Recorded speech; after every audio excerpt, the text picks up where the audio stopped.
एक सवाल के जवाब में मुकेश कोशिश ने कहा कि प्रधानमंत्री मोदी जी के अथक प्रयास से वे पूरे देशवासियों के आशीर्वाद से अयोध्या में भव्य राम मंदिर निर्माण हुआ है और यह 500 सालों का सपना सभी देशवासियों व नागा सन्यासी साधु संत समाज जो लंबे समय से संघर्ष कर रहा था, उस संघर्ष के बाद आज अयोध्या में भव्य राम मंदिर का निर्माण हुआ है।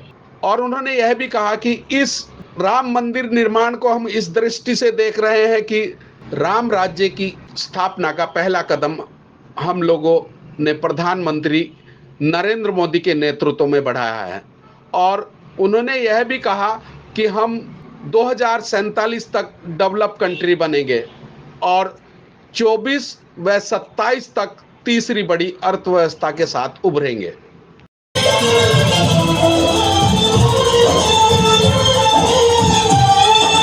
आजादी को चली बहाने दीवानों की टोलियां, आजादी को चली बहाने दीवानों की टोलियां, खून से अपने लिख देंगे हम इंकलाब की बोलियां, हम वापस लौटेंगे लेकर आजादी का डोला, मेरा रंग दे बसंती। यूट्यूब चैनल राष्ट्र की आवाज व नरेंद्र प्रधान की ओर से समस्त देश व प्रदेशवासियों को गणतंत्र दिवस की हार्दिक शुभकामनाएं। सचिन बेनीवाल ने बताया कि इस बार जो हम गणतंत्र दिवस मना रहे हैं, उस गणतंत्र दिवस की जो हम शुभकामनाएं दे रहे हैं, उन्होंने बताया कि मेरा सौभाग्य है कि मेरे साथ श्री श्याम बाबू हैं जो नया हरिद्वार वेलफेयर सोसाइटी के अध्यक्ष हैं। वह एक कार सेवक हैं जिन्होंने कार सेवा करते हुए 14 दिन की जेल का वनवास काटा है।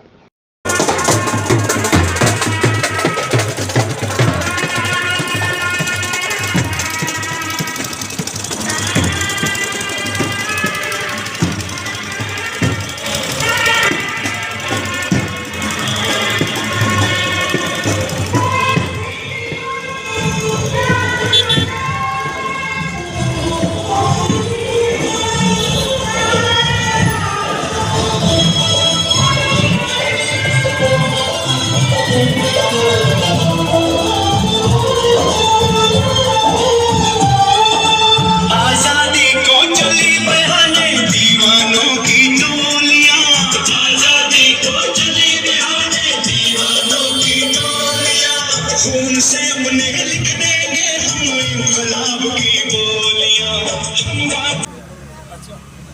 जय भारत माता की जय।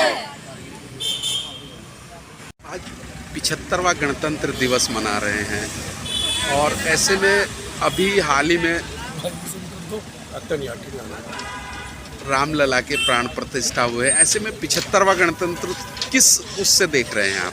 देखिए, हमारे प्रधानमंत्री मोदी जी के अथक प्रयासों से और पूरे देश के आशीर्वाद से अयोध्या में भव्य राम मंदिर का निर्माण हुआ है और ये 500 सालों का जो एक सभी लोगों का, संत महात्माओं का, नागाओं का, साधुओं का जो एक संघर्ष रहा है, उस संघर्ष के बाद अयोध्या में भव्य राम मंदिर का निर्माण हुआ।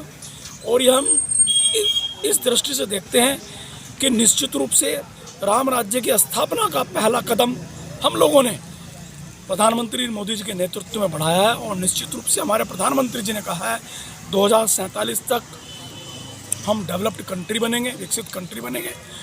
और 2024 से 2027 तक हमारे प्रधानमंत्री जी कहते हैं दुनिया की तीसरी बड़ी अर्थव्यवस्था बनने जा रहे हैं।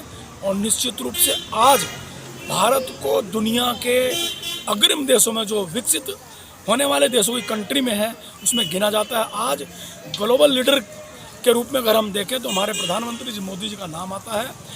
और निश्चित रूप से पूरे देश के लोगों का सहयोग और आशीर्वाद इस प्रकार से मोदी जी के साथ रहता है। और निश्चित रूप से आज 75वें गणतंत्र दिवस पर हमारे प्रधानमंत्री जी ने कल ही अलीगढ़ में जो एक नव युवा मतदाता की एक रैली करी, उसमें पूरी तरह से समझाया है कि किस प्रकार से हमारा एक एक वोट भारत को समृद्ध बनाने में, शक्तिशाली बनाने में लगेगा।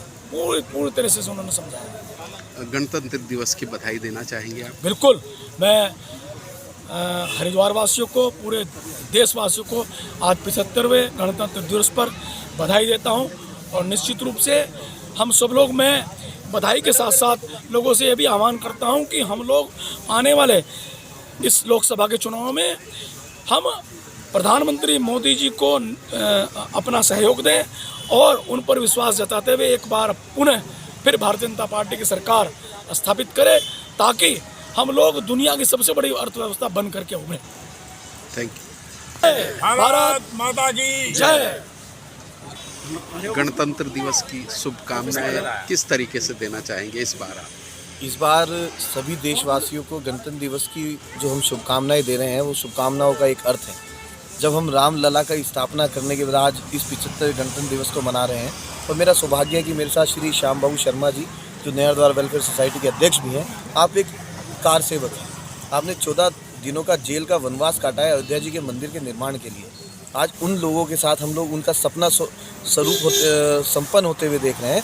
और बस एक बात कहना चाहते हैं, जो लोग कहते थे उच्च कोटि का उद्योग, उच्च कोटि का सांस्कृतिक सद्भावना और उच्च कोटि का शासन प्रशासन, ये राम राज में होगा। और इसकी परिकल्पना अभी 2024 के बाद आपको दिखनी शुरू हो जाएगी। प्रारंभ तो रामलला की स्थापना से हमने कर ही दिया है। जय हिंद, जय भारत। Thank you. भारत